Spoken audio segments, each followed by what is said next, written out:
네, 2024년 8월 13일 이정훈입니다. 앞선 방송에서 제가 윤석열 대통령은 명지고등학교 나왔다 그랬는데 틀렸습니다. 충안고등학교 나왔습니다. 그것 때문에 많은 댓글들이 달리고 연락이 왔었는데 제가 틀렸습니다. 또 그보다 더 앞선 방송에서 올해 국군의 날 전후해서 육군 무기 전시회가 두 개가 동시에 거의 동시가 아니지 한 일주일 사이를 두고 열린다 라고 보도한 적이 있습니다. 카덱스하고 DX 코리아. 참 이렇게 한국 방송이 잘 나가니까 이 나눠지고 꼴불견이 됐는데 그 중에 새로 생긴 카덱스 전시회는 충남 계룡시에 있는 비상발출소에서 한다. 그런데 중국 자재를 갖고 와서 그 전시회를 하기 위한 준비를 하고 있다고 보도한 적이 있었습니다. 그때면서 제가 중국 업체 이름을 얘기했는데 중국 업체 이름이 틀렸네요. 제가 리리라 그랬는데 리리가 아니고 회사 이름이 조금 다릅니다. 하몬 뭐 등등 여러 회사들이 들어와 있어요. 그 제품이 들어와 있습니다. 뭐 조금 틀린 거에 수정을 하면서 오늘 방송을 하겠습니다.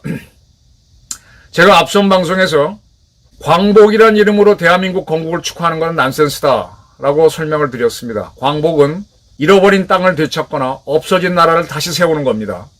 백제가 무너졌는데 견훤이 백제를 다시 세우는 것. 네, 그게 이제 복국이라고 그랬는데 복국을 아름답게 표현하면 광복이고요. 잃어버린 땅을 되찾는 것. 그건 수복인데 수복을 아름답게 표현하면 빛광자를 붙여서 광복이라고 하는 겁니다.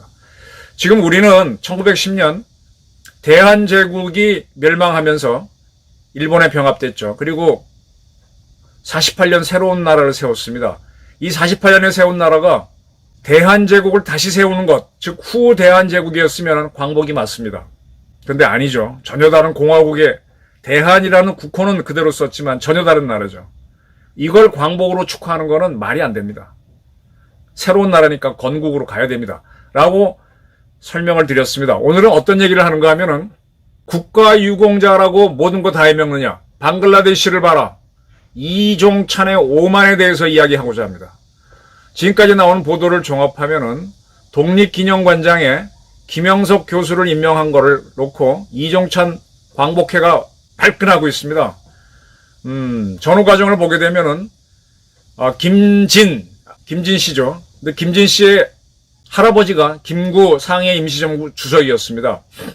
이 광복회 이종찬 씨 쪽에서는 이 김진 씨를 독립기념관장으로 추천했던 것 같은데 그분이 안 됐습니다. 안 되니까 광복절 행사에 불참하겠다라고 하면서 지금 목리를 부리고 있습니다.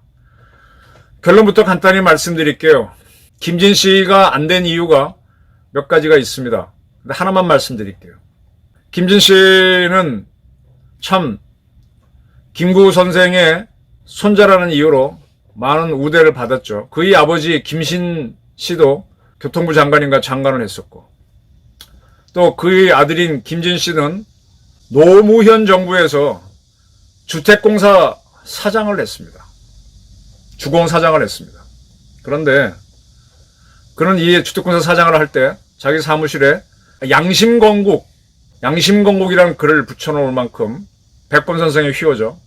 아주 후손에 대한 자부심이 대단했는데 그가 주공감사를 하고 사장을 했는데 그 시절인 2001년부터 2004년 그러니까 김대중 정권 때 해가지고 노무현 정권 때까지 있었는데 이 주공이 발주하는 광고가 많죠. 그리고 공사도 많이 발주하죠. 그래서 광고회사, 건설회사로부터 1억 6천만 원 받은 혐의로 돈을 받은 혐의로 또 그거 외에도 또 있죠. 또 1억 2천만 원이 있고 그래서 노무현 정부 때 이미 구속이 됐었습니다.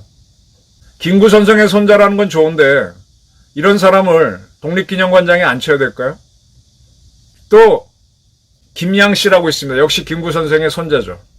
이분도 뭐 독립기념관 관장 후보로 올라갔는지 안 나갔는지 공개가 안 해서 모르겠는데 현재까지 나온 거는 김진 씨가 후보였다라고 하는데 김양 씨는요.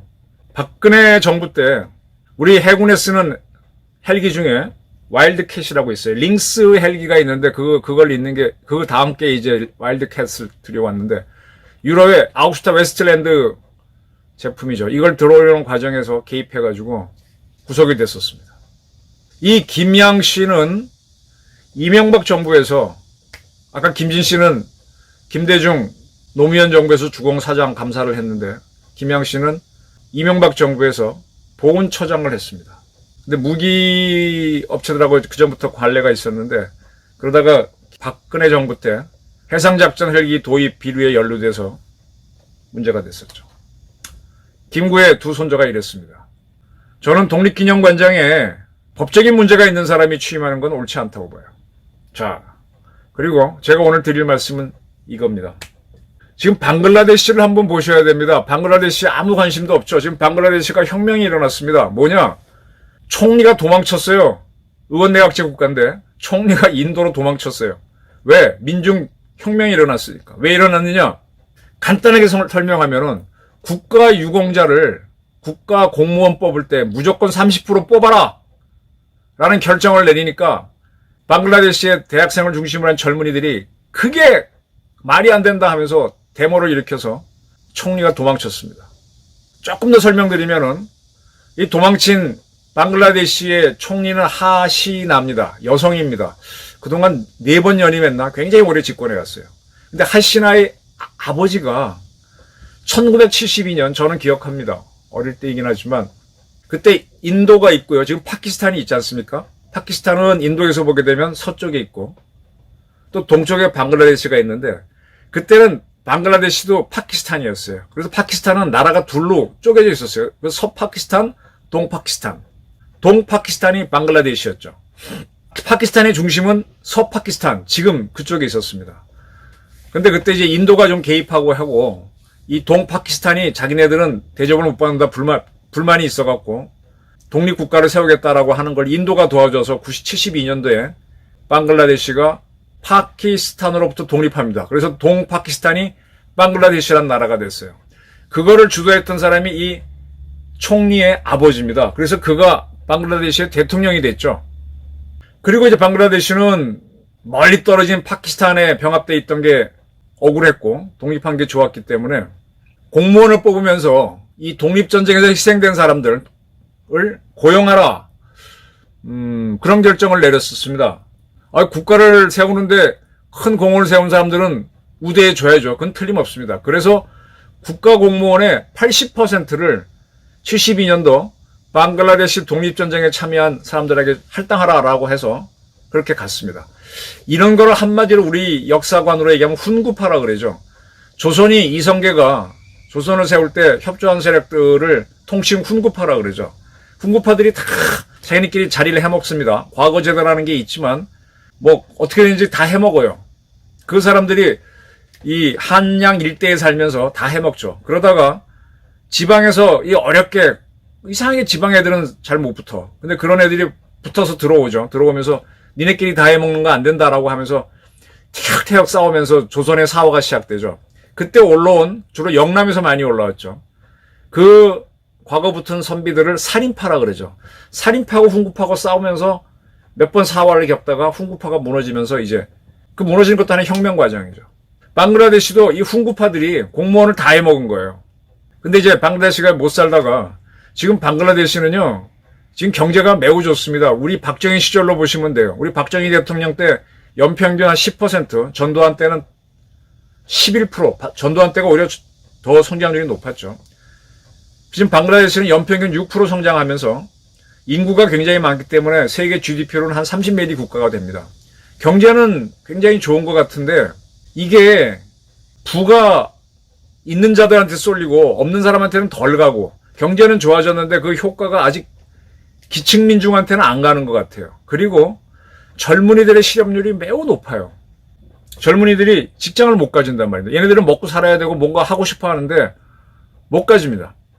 그래서 불만이 많죠. 그런데 이 하시나 총리가 2024년에 1월 달에 사연임을 합니다.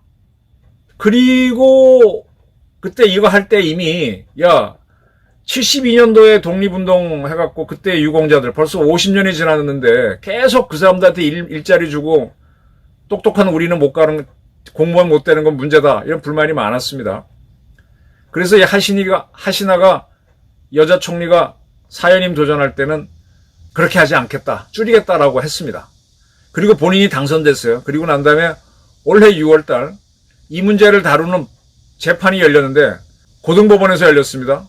2018년에 이 공무원 중에서 국가유공자를 얼마로 하느냐 결정한 거를 이 하시나는 좀 내가 조정하겠다라고 해서 그래서 민심을 얻었고 당선이 됐는데 당선되고 난 다음에 5개월 후에 열린 고등법원 재판에서 2018년 정부가 정한 할당제 유보는 불법이다 라고 하면서 공무원의 30%는 독립유공자한테 줘라. 그리고 추가로 몇 %는 여성하고 소수민족에게 줘라. 이런 할당제가 옳다는 결정을 합니다. 참고로 인도하고 파키스탄 그다음에 방글라데시에는요. 그 계급제도가 오래 남아 있었잖아요. 인도 같은 경우는 그 뭐죠?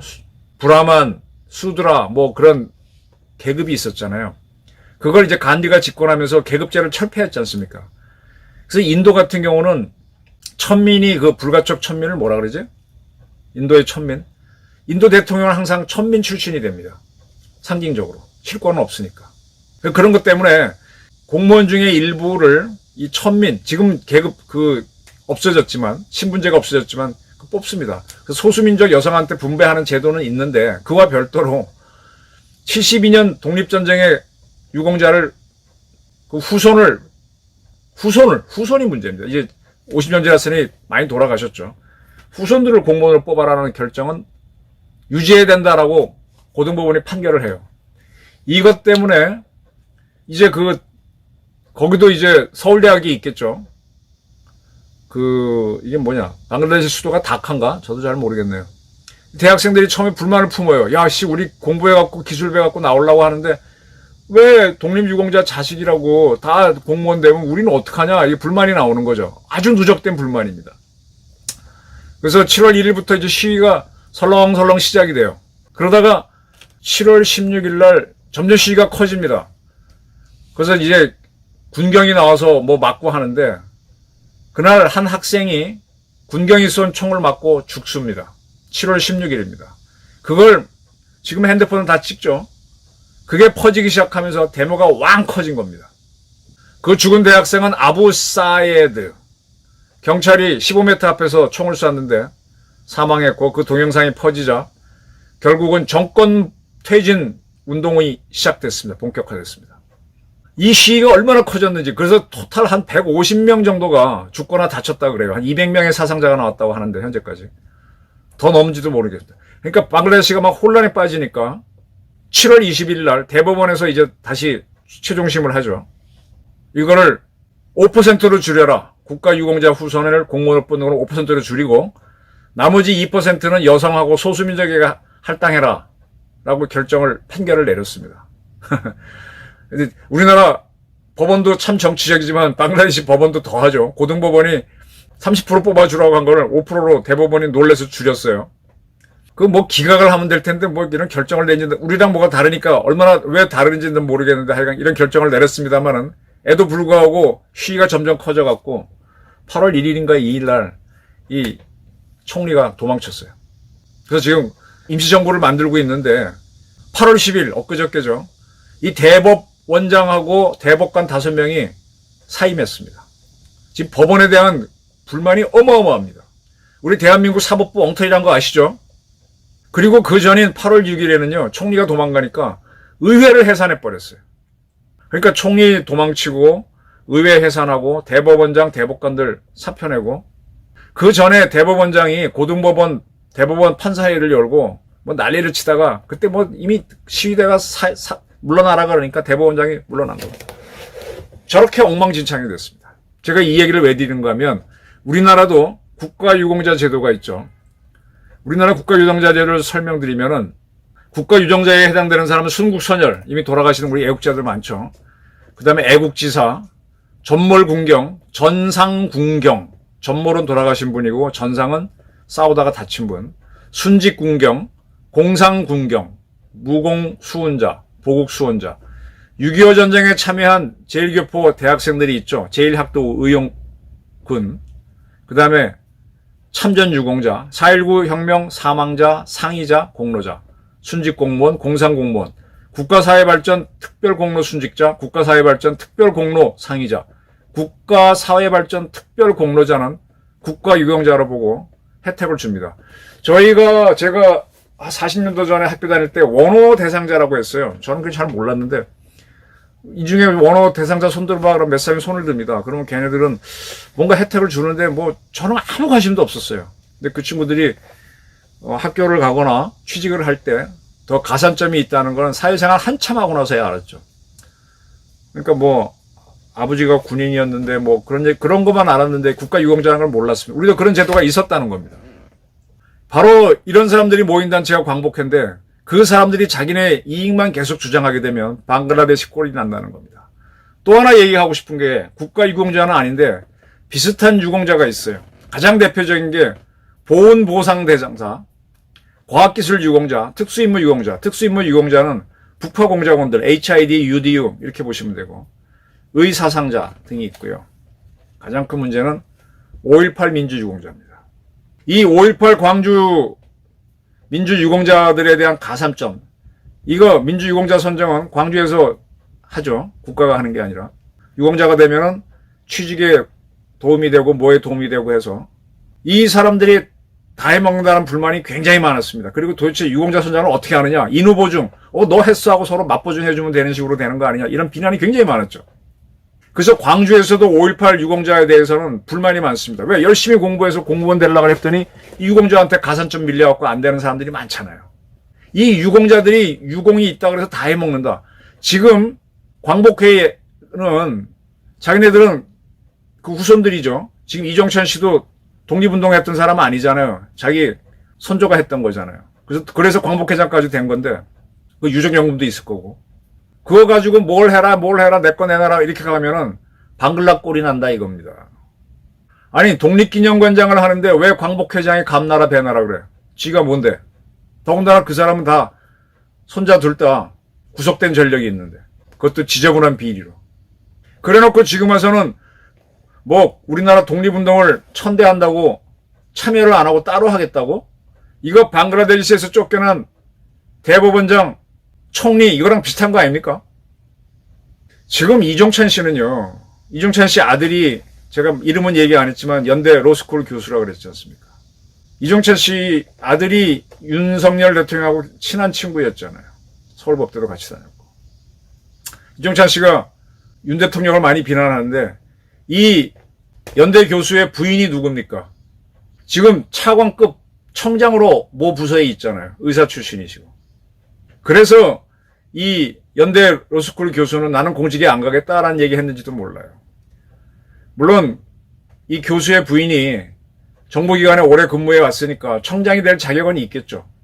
2022년 윤석열 정부 출범하고 난 다음에 그분이 차관급 자리에 올랐습니다. 그러면 나름대로 대통령이 많이 배려를 해줬는데 독립기념관 자리 내놓으라고 그것도 김구의 손자를 시켜야 된다고 그게 자기가 독립유공자들이 해야 되는 자리라고 알고 있는 것 자체가 착각 아닌가?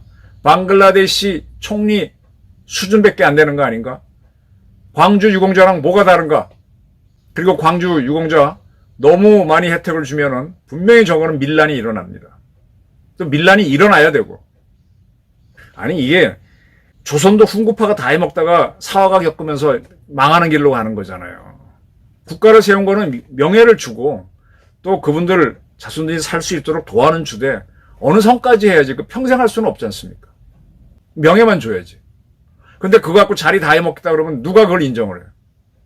저는 정말 이종찬 광복회장 큰 착각을 하고 있다 이런 생각을 합니다. 네, 들어주셔서 감사합니다.